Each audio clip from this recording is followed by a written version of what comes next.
예수께서 말씀하실 때에 한 바리새인이 자기와 함께 점심 잡수시기를 청함으로 들어가 앉으셨더니 잡수시기 전에 손 씻지 아니하심을 그 바리새인이 보고 이상히 여기는지라.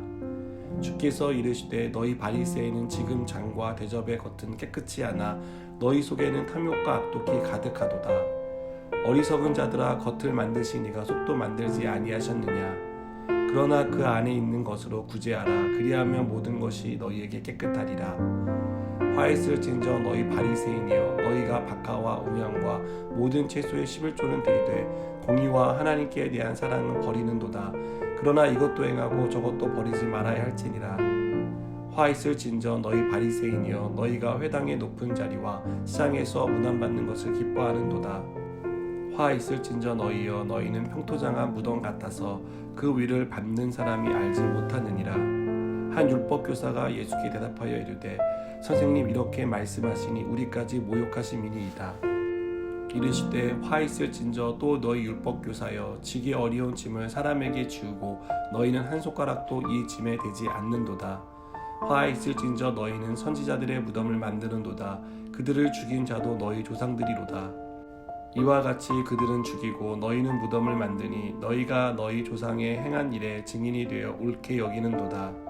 그러므로 하나님이 지혜가 일렀으되 내가 선지자와 사도들을 그들에게 보내리니 그 중에서 더러는 죽이며 또 박해하리라 하였느니라.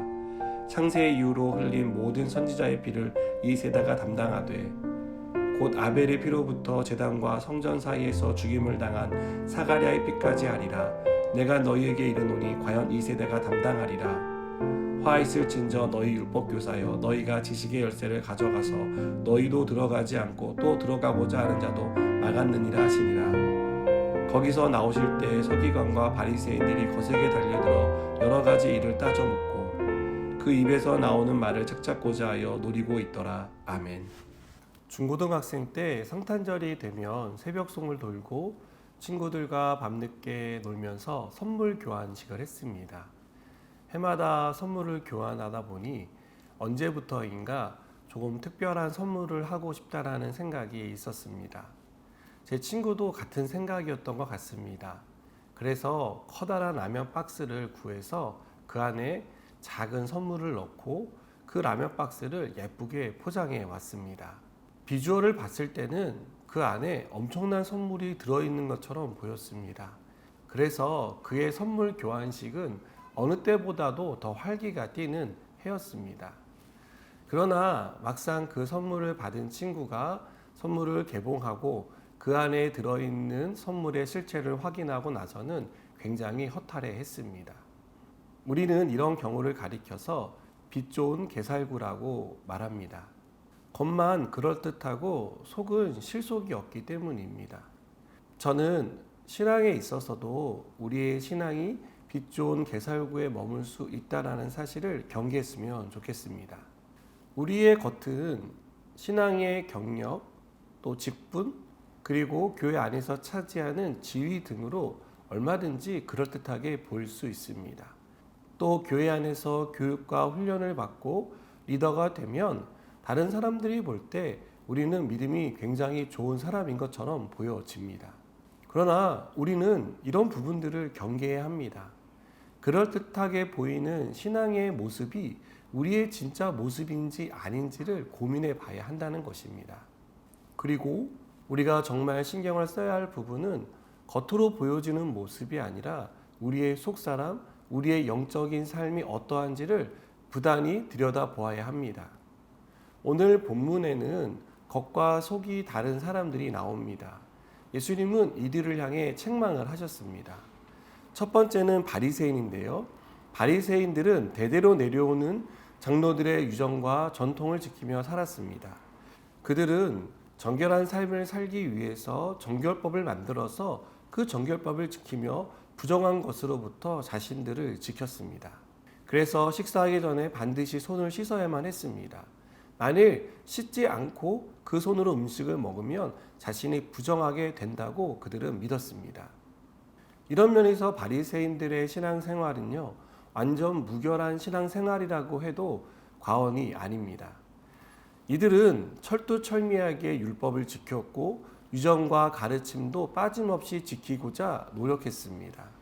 자신을 부정하게 하는 것이라면 그것이 무엇이든 간에 피하기 위해서 혼신의 힘을 다했습니다.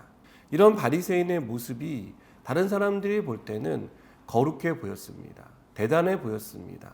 그들은 존경할 수밖에 없는 그런 집단이었습니다. 그러나 중심을 꿰뚫어 보시는 예수님께서 보실 때 그들은 겉과 속이 다른 사람들이었습니다. 겉으로는 그렇게 거룩해 보였지만 그들의 속은 탐욕과 악독이 가득한 모습이었다라고 주님은 책망하십니다. 여러분, 겉이 화려하다고 해서 속도 화려할 것이다라고 생각한다면 그것은 오해입니다. 다른 사람이 보는 내 모습보다 내가 보는 내 모습이 더 정확하지 않습니까? 또한 내가 보는 내 모습보다는 주님이 보시는 내 모습이 더 정확하지 않습니까? 주님께서 나를 어떻게 보고 계시는지를 우리는 늘 생각해야 합니다. 그리고 주님이 나를 보실 때 만족할 만한 삶을 살기 위해서 우리는 계속해서 경건한 삶을 살아가야 합니다.